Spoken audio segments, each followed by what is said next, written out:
Hey y'all, and welcome to Politibrawl.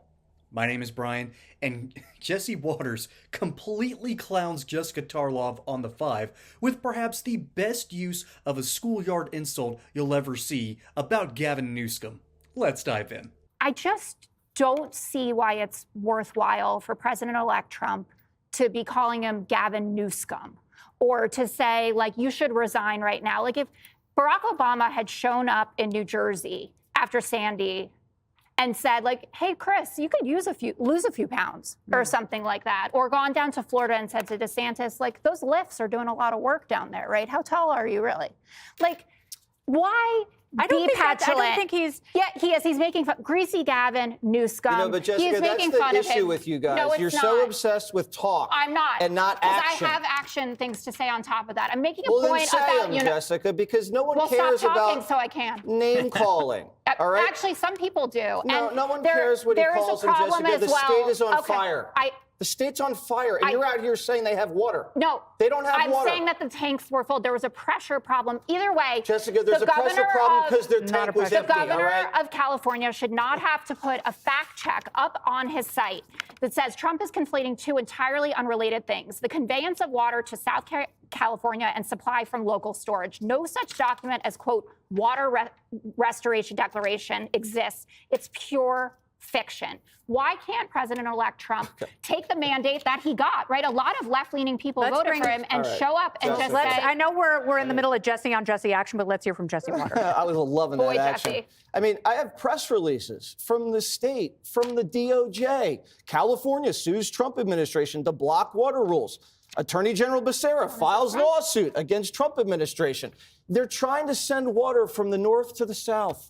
And they're suing them to stop it because of fish that no one eats, Jessica. That's all we're saying. That's what we're saying. We're saying that the guy can't run the state, and he's sitting there with his hands in his pockets. And you're bringing up the homeless. There's a good chance the homeless started this fire. Did you know that 54% of the fires that the LA Fire Department respond to were started by the homeless? And we're spending more money on the homeless than we are on stopping these fires, Jessica. This guy is a bad executive, and he wants to run for president, and he's got no army behind him. Bezos is gone. Bezos is in Mar-a-Lago. Zuckerberg's at Mar-a-Lago. Who's going to stand with Newsom while everything's burnt to a crisp? Nobody. Not his wealthy billionaire donors who used to have homes. They're certainly not going to stand with him and bankroll his presidential run. I think this hurts his legacy, and I don't think he rebounds from this. Jessica, and I hope he doesn't. Whoever smelt it, dealt it. It's a classic old insult, but let's be real. The smelt fish does almost nothing in terms of the environment. It's not a keystone species, all right? It's not one of those. It's one of those animals that if you take it out of the environment, everything collapses. Like wolves in Yellowstone. As much as you want to side with the ranchers out there that have to deal with wolves killing livestock, let's be honest here. Because of the wolves' reintroduction and the reintroduction of beavers, have been huge for that environment. So there are key species out there on the prairies, the plains, and the mountains, and even in California. But the smelled fish, really? That's what you want to protect here? Instead of constantly dealing with a water crisis that Southern California does have, because for some reason they take water from the Colorado River, a river which barely even touches California. And they take water from that river and they'll divert it. And ultimately, California has gotten to a point where in Southern California, their water is a constant problem, not just because of bad legislation. I'll get to that in a moment. But the sad truth is, California is one of the most corrupt states in the union. California, Illinois, those are the two most corrupt states in my opinion. Now, though you could make an argument for Mississippi and Louisiana as well. But that's another topic for another day. Because in terms of corruption here, it's because people don't want to really do the work. They don't really want to govern. They want to skim off the top and then complain about wealthy people and complain about the billionaires, even though California by itself, while taking pride in the fact that California by itself is the 5th largest economy in the world. But they have no middle class. And they have no middle class because of gross mismanagement. And there's a terrible truth that you don't want to really talk about in Republican circles.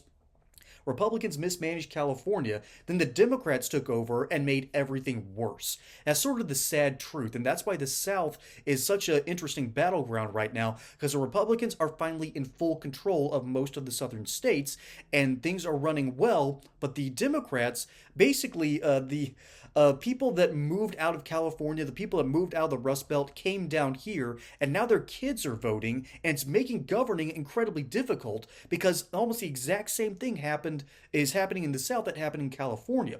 That is, the kids grew up underneath the system that used to work and were never taught how to run things. Okay? Gavin Newsom is exactly that kind of mold. And so I want to end on this point, and this is a longer one, so bear with me here, but the reason that this argument started to begin with is because Donald Trump is right to call Gavin Newsom Gavin Newscum. He passed a law that made insurance almost impossible in parts of California, particularly around the Palisades area, because they capped a limit on how much insurances can charge. So insurance said, nope, we can't cover this. All right, they left. They left because of a stupid policy. Okay? Then he also passed into law the ability for California to divert water in order to help out certain species that really don't matter that much. Okay? So those are two stupid moves that have resulted in bad management. They have resulted in these wildfires. And by the way, it's not just the wokeness and the insanity in the Los Angeles County area. No. It's more than that. It's all the way up to the folks in Sacramento, where the governor and their state legislature resides. Oh yeah, this problem is top to bottom a Californian failure. So yeah, we kind of have some right to call him Newscum. But Jessica Tarlov is out here clutching her pearls, and I don't fully blame her for this. And this is the point I really want to make.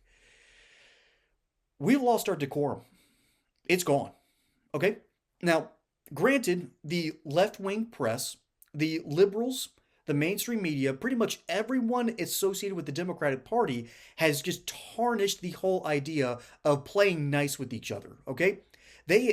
Remember, they attacked Mitt Romney, one of the most milquetoast Republicans that we could have possibly put forth as a presidential candidate, and they dragged his name through the mud. And so we can sort of expect that time and time and time again. And so at this point, the trust has been so eroded. There is no reason for Republicans to play nice with Democrats anymore. It's gone. Okay? It has been eroded to the point where even normal people are unfriending each other over politics. And I've been a little guilty of this myself. And so what's the real point here? We've lost something here in America, and we're at a dangerous tipping point, in my opinion. And this is what a lot of pearl collectors were talking about back when Donald Trump was first being elected. They didn't like his tone. They didn't like how mean-spirited he could be. At this point, I don't think he's been mean-spirited enough. We are dealing with literal evil. Okay, we've got Democrats who don't want to pass the Lake and Riley Act because they're afraid of violent criminals being deported. Okay, that is an evil mindset. And so, of course, decorum, I'm sorry, it's gone out the window. And I kind of noticed this during the Jimmy Carter funeral. There were very few Republicans that were out here saying he was a good man, what he did with Habitat for Humanity was a good thing. I saw only a handful of people on my timeline. I remember years ago when other prominent Democrats had passed, I remember Dianne Feinstein receiving a whole lot of thoughts and prayers for her family when she passed away. That didn't happen with Jimmy Carter. So I think the decorum of the era of people at least being nice to each other for politics is kind of over. And that's a dangerous thing for this country. And I'm guilty of this, but Jessica Tarlov, you are not the person to be making that argument, okay? The people you support, the side that you have been on, and the ideas that you keep talking about have led to this issue, okay? It's gotten to a point where Republicans who have been they've sort of been the whipping boy for the media ever since Richard Nixon, okay? And before he became president. There's a great quote by him of, you won't have Richard Nixon to kick around anymore. And, well, lo and behold, he ends up changing his personality, but that's not the point. The media has been dragging Republicans through the mud for decades, arguably half a century. And at this point, the trust has been so eroded that there's no reason to play nice and send thoughts and prayers out to people like Gavin Newsom, who wants to be president. He's not going to now. That has tarnished his legacy so badly that basically it's sort of the Joe Biden moment when he was debating against Donald Trump. That's when people realized, oh, this guy's mind is gone. And so that decorum that we would normally show California, it's gone. It's been so eroded that there's no reason to have it. That's a dangerous point to be at, but going to be honest, this is the kind of landscape that liberals have wanted. This is the kind of landscape that they have cultivated. Quite literally like their inability to manage California and its wild spaces that have caused all these wild fires. They have refused to manage and moderate themselves, and now they're quite literally reaping the whirlwind. Folks, my name is Brian. Hope you enjoyed that segment here on Political Brawl. Don't forget to like and subscribe. Catch you on the next one. Until then, y'all have a good one.